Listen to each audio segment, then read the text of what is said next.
This is Karen with NewClevelandRadio.net, and today we are doing a very special interview for Cafe Lena, where the music never stops, where we talk to many of the performers who have entertained on that wonderful stage, and especially right now because this is a very special year for them. And interestingly enough, my brother Joel Moss is very involved with Cafe Lena, and he knew about it a very, very long time ago. In fact, even before I even knew that he was truly interested in music. So I want to welcome you, Joel, this early Saturday morning to talk to me and tell the listeners a little bit about Cafe Lena, just in case we have people out there who have never heard of the cafe before.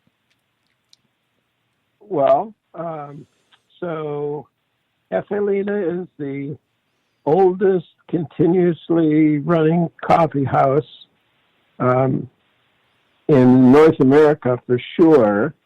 And other than maybe some place in Vienna that's been holding on since the Renaissance, maybe in the world, definitely as a folk music venue, it's the oldest, or one of the oldest. This is its 60th year of operation, and it's a delightful accident. Its founder, Lena Spencer, showed up with her husband Bill in Saratoga Springs, New York, really having no idea what they were doing, and opened up this club because folk music was very popular, and they thought it was going to be their way to make a lot of quick money and then run off to Europe where they really wanted to go and hang out. And Bill didn't hang around for very long. He ran off with a college and left Lena on her own. And somehow she figured out a way through not a very successful first 25 years of its operation, as far as making any money, successful in its presentation value, absolutely. I mean, everybody came and played there over the years. But Lena never really made any money, and often slept on the couch in the club, but kept it going, had this passion for it, and kept it going, and passed it off to an even more magical person, Sarah Craig, who's now the managing director and curator, and sometimes she cleans the place, and I mean, she does everything. She has surrounded herself with an amazing staff, and I can't say enough about how important it is as a venue for multiple reasons. Just that it's there, that it has continued to be a place to give voice to the words and music of countless musicians over the years, that it remains a true bastion of live entertainment in a time when who even thinks about that anymore? Right. And you know, since and also really incongruous twist of fate that allowed it to be remodeled and brought into the present day as a technical wonder. It just continues to take everything to the next step. I'm so delighted to be even a tiny little part of its operation. Well, I think you're more than a tiny little part, and we'll get into that in a few minutes. But my first question to you is, you know, when I listened to this wonderful interview that you did on YouTube the other day with Giacomo Smith, and it's called Kansas Smitty's Live at 5, and I have a link for it on our Facebook page. You mentioned that you knew about Lena's a very long time ago. In fact, when we were all still living at home somewhere, either in Detroit or Minneapolis, and I knew you were interested in music, but I didn't realize your true love for music. So, how did you find out about Cafe Lena back then? Well, I was a folk singer in a relatively popular group in the late 50s and early 60s. And we would travel around on weekends, and we, had, many opportunities to play in lots of different places, mostly on college campuses. And we had a 2-concert weekend gig, Friday night in New Haven, playing at the coffee house at Yale, and a Sunday gig in Syracuse. And we were driving in an old DeSoto station wagon. and the Saratoga's sort of in between the ride from New Haven to Syracuse. And our manager at the time decided that we should fill in Saturday, and he arranged for us to do a gig at Cafe Lena. I, at that time, never heard of Saratoga Springs or Cafe Lena, 1963. And so we drove into Saratoga. It was in October, and it was kind of blustery and overcast, and it was starting to get dark, 4:00 in the afternoon or 4:30 in the afternoon when we got there. And we're driving down Phila Street towards the cafe. And at that time, in 1963, Saratoga was not as it is now, one of the most delightful cities on the planet. Absolutely. It was not that in 1963. And Phila Street in particular was a very dingy, littered street. Did not look very welcoming. And as we were driving down towards the club, we actually took a vote. There's 5 of us, and we took a vote. The vote was 3-2, whether or not we would even stop. And thankfully, we did. We had a great time, an amazing crowd, and got to spend, I think, 4.5 minutes with Lena, which was.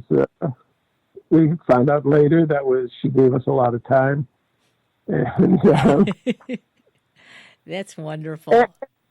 The weird thing about it is that memory being what it is, and 1963 was a few years ago.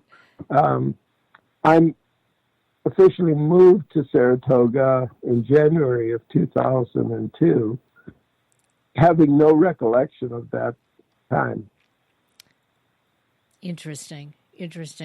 Well, for those of you who are listening today, I have the great pleasure, and I really say that with my whole heart, of interviewing my brother, Joel Moss.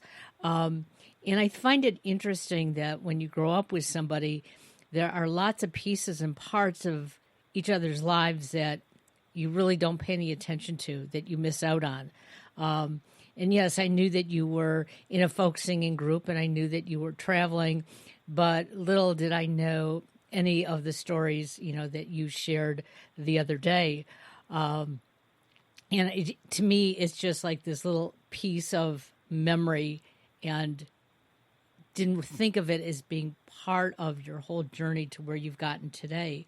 So I know that you've always had this artistic side of you, but when did you realize it was music that was the artistic side that you really wanted to follow?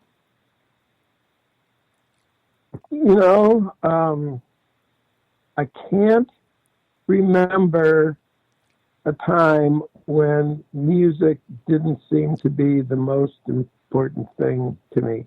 We had a wind up RCA Victory Yes, we did. at the corner of our living room, and the cabinet that was part of it below was full of 78 RPM records of all kinds, lots of klezmer and classical and jazz, and it was like it was the 50s. It was the early 50s. It was the thing to it was high entertainment back then. Absolutely. And I played all of those records hundreds and hundreds of times. Often, especially the classical ones, standing in the corner with a pencil or some kind of stick, pretending to conduct the orchestra, which I also did at every family gathering where there was live music. I would spend my entire time at those weddings and bar mitzvahs standing in front of the band with a drumstick, being the band leader.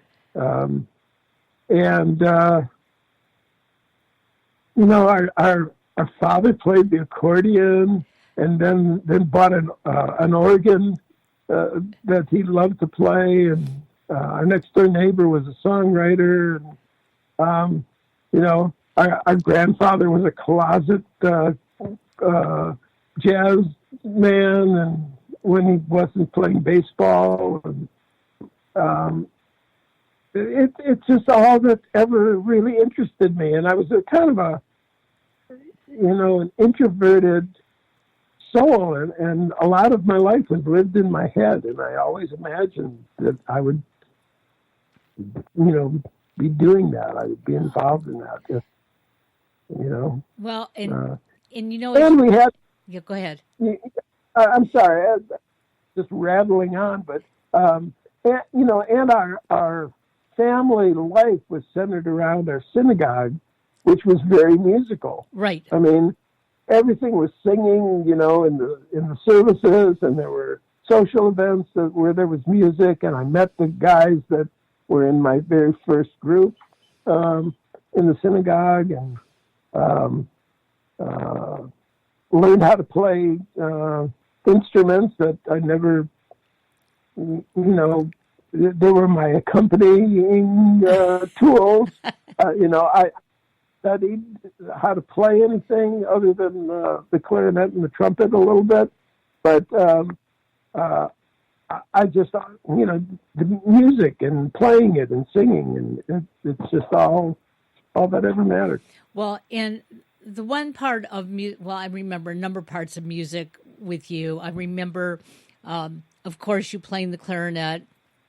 Gary played it in elementary school. You played it even better in elementary school. And when it was my turn to play it, I was told to pretend like I was playing it because I was really, really bad at it.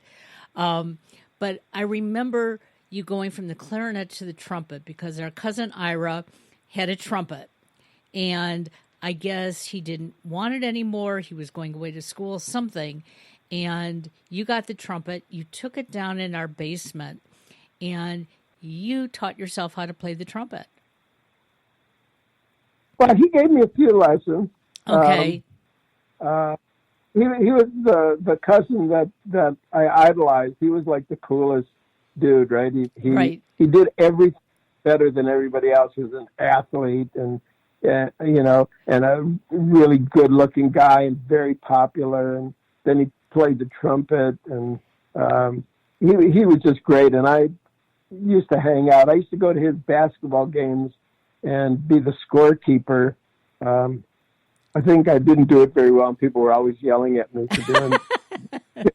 But I just really loved being around him, and I was fascinated by the trumpet. And then he was kind enough to not only lend me a trumpet for years, probably, but he gave me a few lessons. He gave me a start on it, and I was obsessed with it. I'd spend hours and hours in the basement.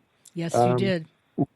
American song books, learning every tune I could possibly play. Well, and, we would sit upstairs and truly enjoy it. We were never invited downstairs to hear you play, but we certainly did enjoy you playing the trumpet. And then the next thing I knew, here you are in this folk group, and you're playing a banjo. I mean, how did you go from clarinet, trumpet to banjo? I mean, they don't go together.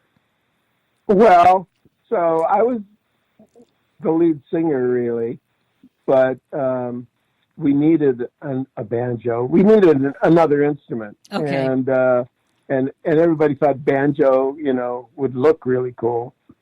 So at first I got a banjo and I tuned it kind of guitar-like because I knew some guitar chords, and I certainly didn't want to spend a lot of time learning how to play the banjo.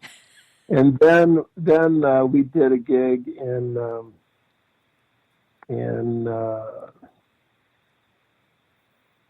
I think it was in Purdue, and we were one of like 10 groups. It was a big hootenanny. They used to do a lot back, and there were lots and lots of groups.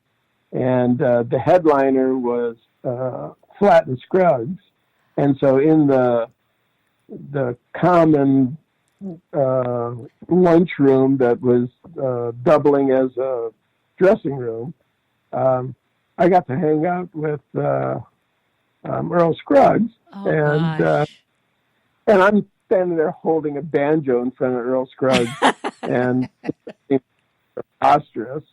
And he asked me to show him some stuff, and I said, I don't have much stuff to show. I mean, I knew how to play all of our tunes, but that's about it. Sure. I thought that's what I knew, banjo. And he gave me a lesson on the spot, and it sort of changed my attitude towards the banjo. And I then retuned it like a banjo, and kind of learned how to play it. I mean, I could play Rocky Mountain Breakdown. Okay. Well, the one thing that I can say about you is that you followed your passions all the way through life. You like I said in the beginning, you had this artistic vent in you. And I remember as a young kid, Mom and Dad would buy you paper and paint and chalk because you loved to draw. You love to entertain, and I remember at family events you would stand up and you had a Buddy Hackett routine, memorized to the point of you were almost as good, if not better, than Buddy Hackett. And everybody would ask for you to do your Buddy Hackett routine at a family event. And so you weren't afraid of the audience. You just followed your love and your dream. And then one day I heard from our parents that you had packed up your Volkswagen and decided to follow your dream to California. What was that like? Oh man. So, I graduated college from the University of Minnesota in 1969. And I had just spent 7 years in a architectural master's program because, I guess I was a little interested in architecture, but I was mostly interested in the fact that it was a 7-year long deferment from having to deal with right. Vietnam, Right. and and uh, the day I graduated, um, all I wanted to do was to get out of Minnesota and go to California and see if I could figure out how to be in the music business. My entire, time at Minnesota, um, I was working, doing a lot of musical things. I met some local musicians and wrote a lot of songs, and met some uh, guys who owned a studio, and I'd spend, you know, way too many nights all night in recording studios, working on different things, learning how to be an engineer, and so I had all this stuff, and I'd recorded all these things, so I had this material I was going to take to California and show it around, and become an instant success, which took a few years, but uh, it didn't seem like a crazy thing to do at the time. I mean, looking back on it, I scratch my head and wonder what the hell was I possibly thinking. Uh, I'm one of those people who just really never had a plan. I just always had a passion, but I never had a plan, Sure. and just lucky. I'll tell anybody uh, at any time that I am the guy who stepped in the right place over and over and over again my whole life.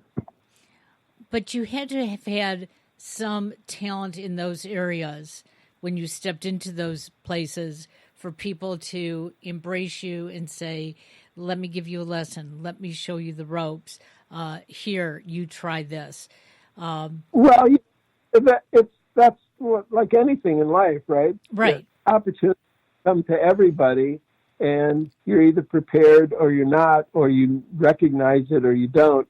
And I am an overconfident human being. I've never doubted that I could do anything, and I haven't always succeeded at everything I've tried, but I never went into anything thinking that I couldn't do it as well as anybody else, or maybe better. And it's kind of worked out for Right. me.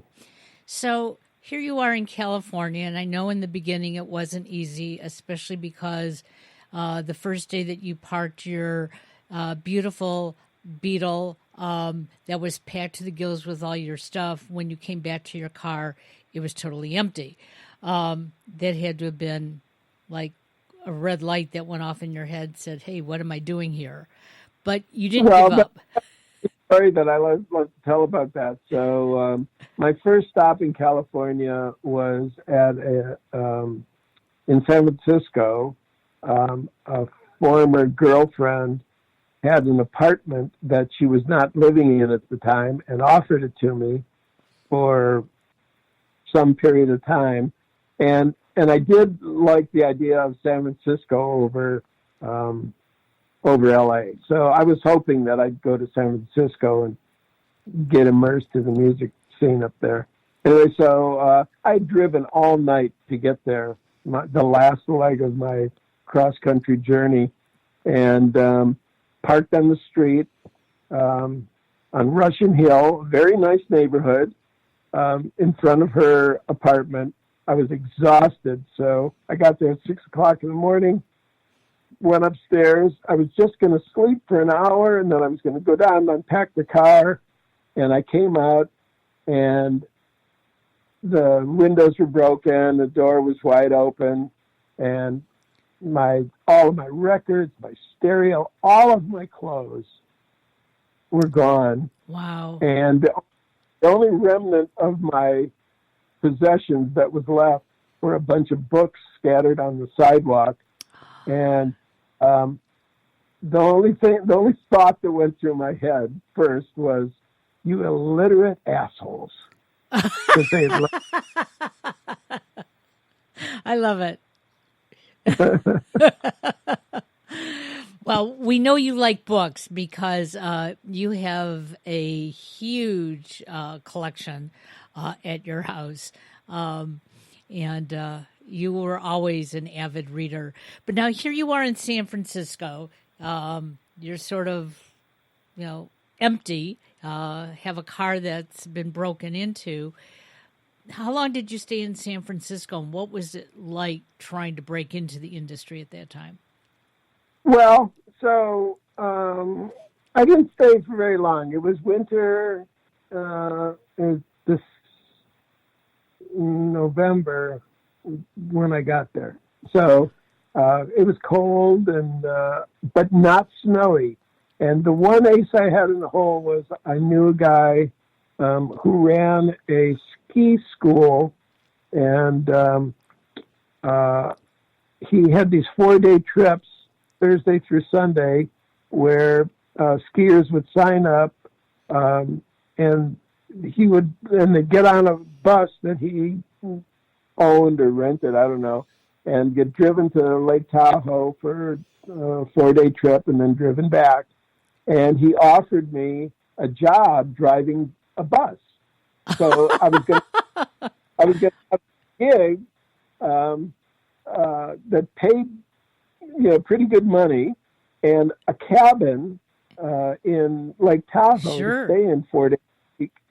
And I had these writing aspirations. I didn't know what I was going to write, but I really wanted to write some music and maybe the Great American Novel. Who knows what was on my mind back then? But that winter, there was zero snow, not a flake of snow in in Tahoe in Northern California. It was just one of those awful Wow. winters that rained times, but there was no snow. So the job didn't happen, and I knew I needed to I had some money, but not a lot, and I knew I needed to make some money if I was going to stay there, and I was soon going to have to move out of this free apartments, and that was an issue. And I tried to get a job as a mailman. I figured that'd be good. 2 hours in the morning delivering mail, and then I'd have all my time free. Then find out that you have to take all these civil servants tests and whatever, and that didn't work out.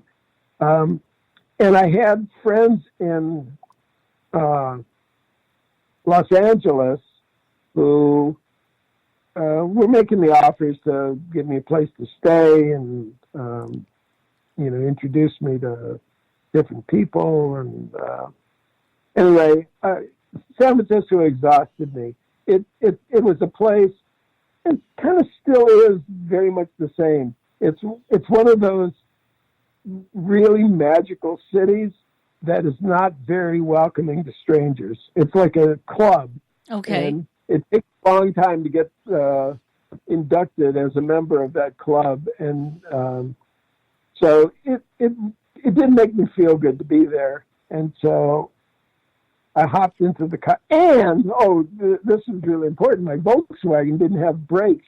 It had a parking brake, but the brakes were completely shot. Oh my And gosh. driving around San Francisco hills in a Volkswagen, a manual shift Volkswagen, where you had to use your shifting hand to also use the parking brake, it wasn't very safe. Yeah. So I had flatter ground. That's why I moved to Los Angeles. Jeez. I don't think our parents knew all these little things, and that's probably a good thing that they didn't.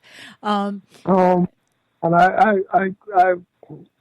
was I had to keep so much of my life from our poor folks. Yes, I'm sure you did. So you got to California, and I know that it took you a while to make your mark, but you did. And was part of that evolution for you when you met Miles Goodman?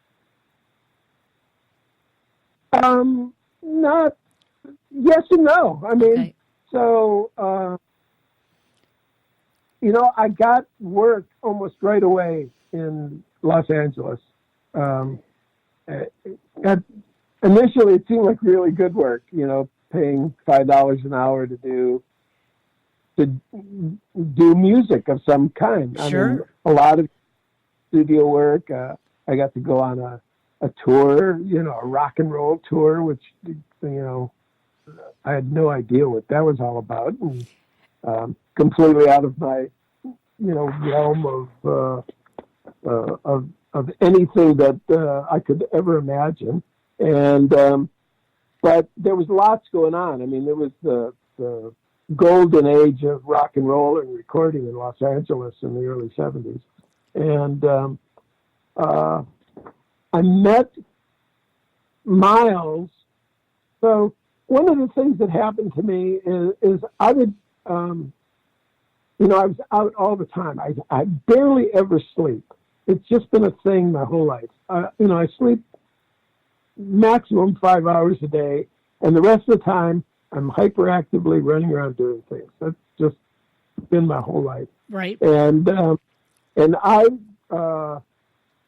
was everywhere when I got to LA. I would go to the Sunset Strip clubs every night. I would meet musicians. I became, friendly with all of the managers and owners and everybody in those clubs so that I could walk in anytime I wanted. Never had to stand in a line.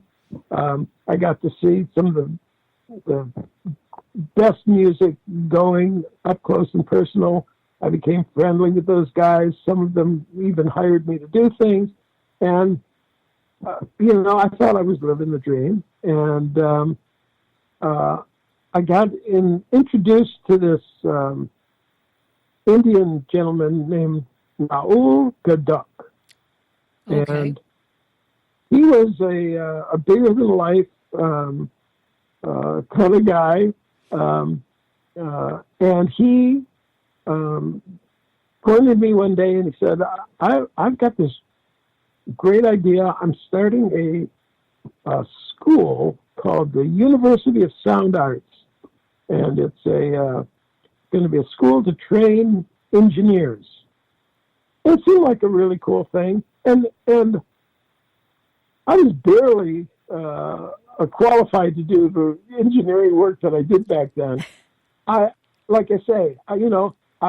paid attention. I worked around people that really knew what they were doing, and I had my own style because all I wanted to do was for the music to sound good, and I just kind of made it up as I was going along. Okay. Anyway, he asked me if I wanted to teach at his school, and I said, "Well, I'm really not a teacher. I don't know if I could do that." And he said, "Well, how about if you become like the dean of the school? I use you as the figurehead for the school, and then we get other teachers, and then you sort of write out a curriculum." And oh my God, I mean, my head was spinning, but it seemed like, man, this could be like such a cool thing. I'll be like right in the middle of all this excitement and stuff going on, and these classes were going to be taught in all of the best studios in LA, and the guy seemed to have a lot of dough. And anyway, I agreed to do it. I have no idea why. Totally unqualified. And I did it for about a year and a half until I realized he was just a scam artist. I mean, I guess I was too, because although I was doing it, I thought, for all the right reasons. I had some really amazing students who went on to be famous engineers from that school. But Wow. He had figured out some way to scam the state that had these programs to retrain people who were injured on the job, and the state would pay for them to be Sure. re-educated, some other thing. And so he'd be collecting these giant checks from these kids that were they just didn't belong in the school. So if we had a class of 15 kids who would be coming to one of our seminars, the way that it worked is that we would have a project. So it'd be 7 weeks long. There'd be a project. These kids would come twice a week to a recording studio and participate in the recording of the project, and that was how the school worked. It was Okay. on, they were being taught on the job, basically. And if there were 15 kids in a class, 13 of them had no business being there. They had no idea what was going on. They were only there because the government was paying for them to be there, and it was free. And they thought that doing that work was better than working for a living. Sure. That I'm in the entertainment business. So, after a while, when I realized, how much of a scam it was, and Raul was getting rich off of this, and I can't remember what I was getting paid. I have no recollection of any of that. But after a while, I thought that, I was being used as the face of something that could go very, very badly. And I eased my way out. But the biggest upside of it was that one of the studios that we used regularly was a tiny little studio in Santa Monica called Sounds Good Recording on Santa Monica Boulevard. And I became very friendly with the owners of that studio, and I started doing some personal projects there. And that turned into them giving me a key and saying, they were building a house, some amazing pyramid house in Santa Monica, somewhere in the mountains. And they were kind of easing away from the day-to-day being in the studio. And they said, you sort of, take care of any sessions that come here, and then you can have the key and use the studio for whatever you want. Seemed like a good deal to me. And Miles Goodman came walking in one day and wanted to record a demo. And 15 minutes later, we were like best friends. It was just serendipitous meeting. How interesting. And, again, you haven't shared a lot of your work with us. And when I say us, your family and friends, because you obviously did it because you wanted to, you loved it, and one score wasn't any different for you to call us up and say, hey, guess who I'm working with? Or guess what movie I've worked on? I know our parents would try to dig for that information from you. And then occasionally, I would get a call from mom or dad saying, oh, do you know that Joel just worked with so-and-so or worked on such a movie? And then, we would go out and look for it and brag about your name being on it. But you've just taken your work as something that you just do. And that's not like a lot of people in the industry. Or am I incorrect about that? Well, certainly, in the entertainment business, you have this bright light shining on people who are making ridiculous amounts of money for doing something frivolous in many cases. The fact that there are, big celebrity movie stars is such a preposterous notion if you really think about it. So these are, these people who act for 8 seconds at a time in a movie 100 times until the director gets something that they like. I guess, that's like some super thing to be proud of, but it's just a thing. I mean, when you think about that job and any of these, ER people who are saving the planet right now, I mean, there should be a lot more spotlights and big paydays for them than, somebody who's making Bad Boys 3. Yep. But, it's just the way the world is. Right. Celebrity is like this thing. It always has been. I mean, there have been celebrities throughout history. So there are people who are like that, uh, and have this feeling of self-importance. I, I'm bipolar, and maybe that's part of the deal. That I, inside, and I'm very much an inside person. I think, I live in my head a lot, and I'm always thinking about the next thing I want to do, or the thing that I wanted to do and I didn't get to do, and so I am constantly unfulfilled, and it's really hard to inflate your self-worth when you're feeling unfulfilled the whole time. Interesting. And maybe big movie stars feel the same way, but they have all those people around them that keep telling them how terrific they are, and giving them $20 million to make a movie. Absolutely. So as I listen to you, the interesting part is you, myself, and our brother Gary, we were all brought up under the same roof by the same parents. And the three of us must have gotten it through the genes of our parents to go out and follow your passion. And, you've done it with music and entertainment, and in not being afraid to say, yes, I can do it, even if you weren't sure you could do it, because you figured out that you would find some way to do at least part of it. And our brother Gary has done the same thing. And because of the two of you, it took me a very long time to get to this point. But it was like I woke up one day and I said, why aren't I following my dream?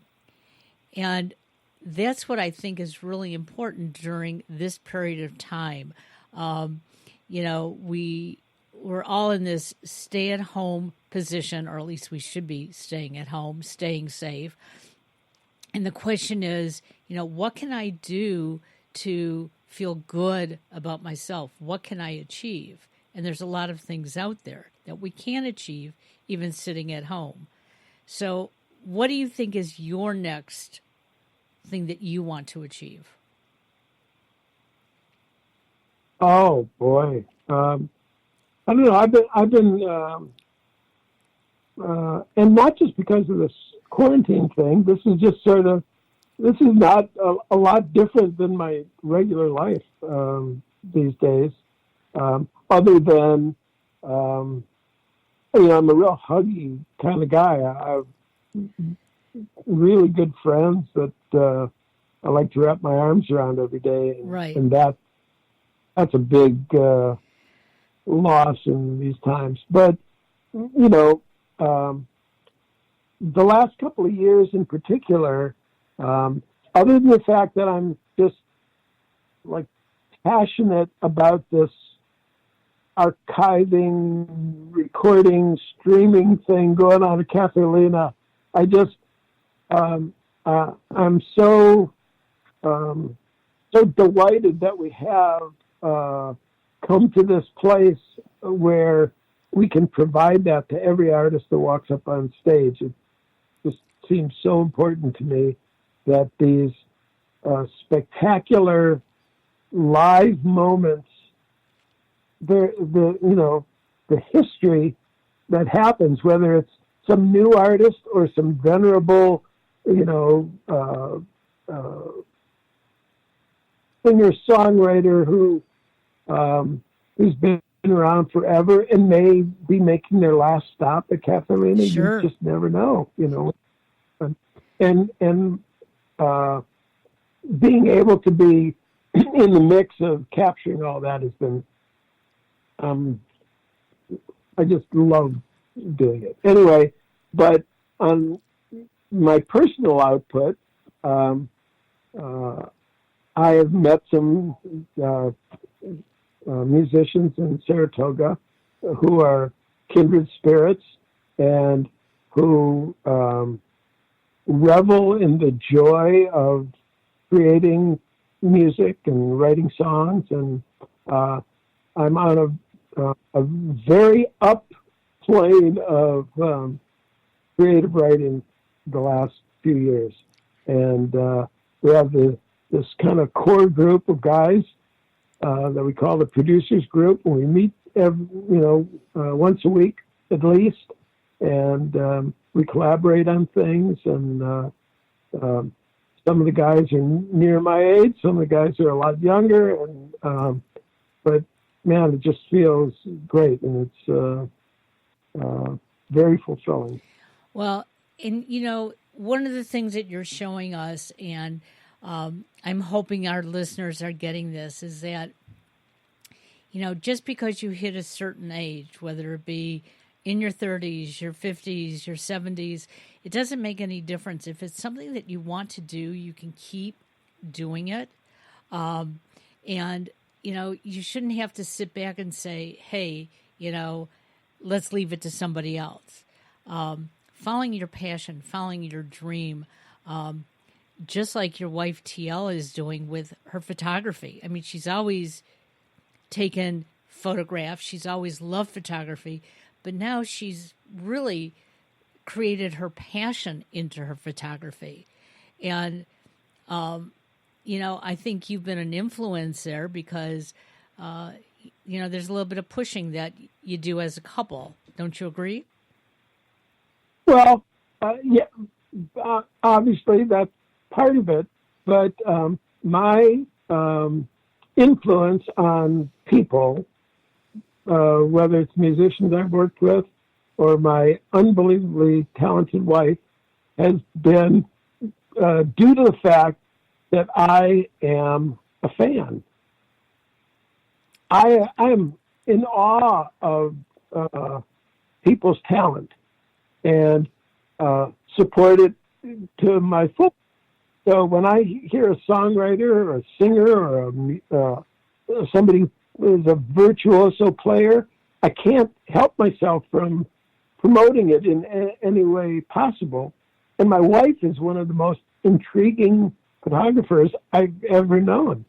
We'll go for a walk around our house, and she'll have to stop and see something and take a picture, and which she'll post on her Instagram blog the next day. And I look at it and I went, I seriously, I was there, and you saw that, and I saw, a squirrel in the tree. I mean, so that I'm a fan. I would go out of my way to look at those images, and so promoting and being a supporter of what she does is not very difficult for me because I just think it's amazing. Well, I think she's amazing as well, and we have Love Compost on our website because that's how amazing we think she is. And I'm just amazed at your life, the parts of it that I didn't really know about. And I'm sort of glad that you're not one of these people that, had to call me every time and say, hey, I'm working with Quincy Jones. Hey, I'm working with Robin Williams, because I probably would have just kept melting. But when I found out that you did, and you talked about them as real people, it got me to appreciate them even more. And it got me to start thinking that all of us can do these things if we just try.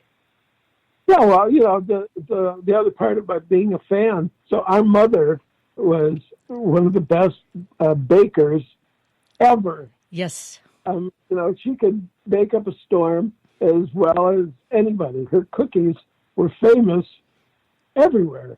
And, when I'd be working on a project, in Los Angeles, some film project, in particular, I think it was on City Slickers. Right. So when I was working on the music for City Slickers, there was a lot of pre-score and everything, and I became really friendly with Billy Crystal and Rob Reiner, and we got to hang out a lot.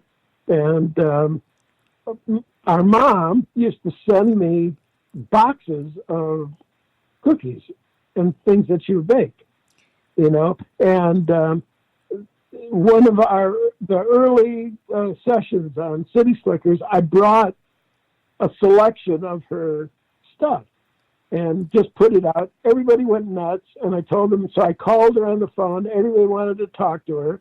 So now she's chatting with Rob Reiner and Billy Crystal, and Billy even went to visit her in Detroit one time. He was working in Detroit or nearby anyway. So I set that up.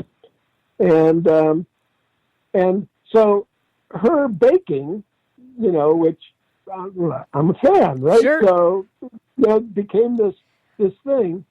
And years later, I was in Denver, I think, and I'm in the airport, and I'm on the moving walkway, either coming or going from the plane, can't remember which. And in the other direction on the walkway, I see, maybe 30 yards ahead coming at me is Billy Crystal with a garment bag over his arm. And I wave and I get his attention. And as we're passing by on the walkway, I'm getting ready to, reach out and slap his hand or do something. Yeah. And he just turned to me and says, "Tell your mom I'm out of cookies." And kept, so, everybody's got something. Right. And it's all, there's nothing more important than anything else. Absolutely.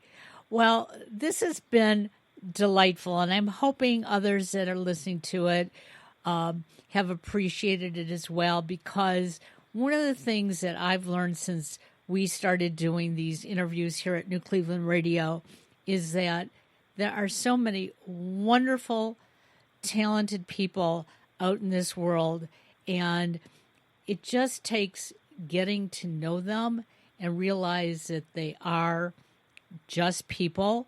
The first time that I talked to one of my favorite groups from growing up, the Kingston Trio, I remember I sent you a message saying that I was going to do it, and you said, "Oh, that's nice." And it was like, aren't you going to be excited for me? And then I realized they're just people. And it was the best interview I think I had done back then, because that's how I looked at them. It wasn't that I went all fan over them, but we talked just the way you and I are. And I just want to tell people, get out there, listen to music, enjoy the arts, and pursue your dreams. Because, success is measured by, how good you feel at the end of each day. And, I know you, even with your bipolar, you have some really, really good days, correct? Oh, they're all good days. Yeah. Well, that's good. I have the good kind of bipolar. I don't have the depression part. Thank God. That wouldn't work with my brain. I have the manic thing almost constantly. And to the point where I'm looking at the window right now, and the one thing that really pisses me off that I'm not a fan of is snow on April 18th. Yeah, you got a lot more than we did. So, yeah. We're having a blizzard right now. Oh, well, we did yesterday, but it's almost all melted, and the sun is out here in Northeast Ohio. It's going to be 50 degrees. And I've asked my husband to take me for a ride in the car with the windows all rolled up, but the sunroof open, because even on this stay-at-home day, I think it's okay to go take a ride through the park and, enjoy the sunshine. So I want to thank you for bringing sunshine into our lives today. And before we wrap this up, just tell us, what is Cafe Lena doing during this time to keep the entertainment and the music alive? So, 3 years ago, December of 2016, the cafe, which had paused for a few months for a very existential remodel. The building was in dire straits and needed repair. And the cafe moved into another venue so that its continuous running status could not be. But when the cafe reopened, it reopened with a state-of-the-art live sound system, recording system, and video capture system, 3-camera system. And we started archiving audio and video of everything that happened at the club since that time. And when the orders came down to stay at home, for the first couple of weeks, we brought in performers to record shows that would be stay-home concerts that we recorded with no audience. And then the governor thought that wasn't a good idea, and he was probably right. And so we had to close that down. So what Sarah and her team, Carolyn and Reese, have done is they put together these nightly performances. I think they're almost every night at 8 o'clock, of something in the archive, of performance in the archive from the last 3 years. So we have hopefully enough to outlast these restrictions. And I urge everybody to go to Cafe Lena, 2Fs, cafelena.org. And if you do, every day there's a button. You just hit it. It'll take you to the YouTube page for the streaming, 8 p.m. Eastern Time. And lots of great surprises tonight. Excuse me. But it's not virus. It's just... allergies. No, if I talk too much... Oh.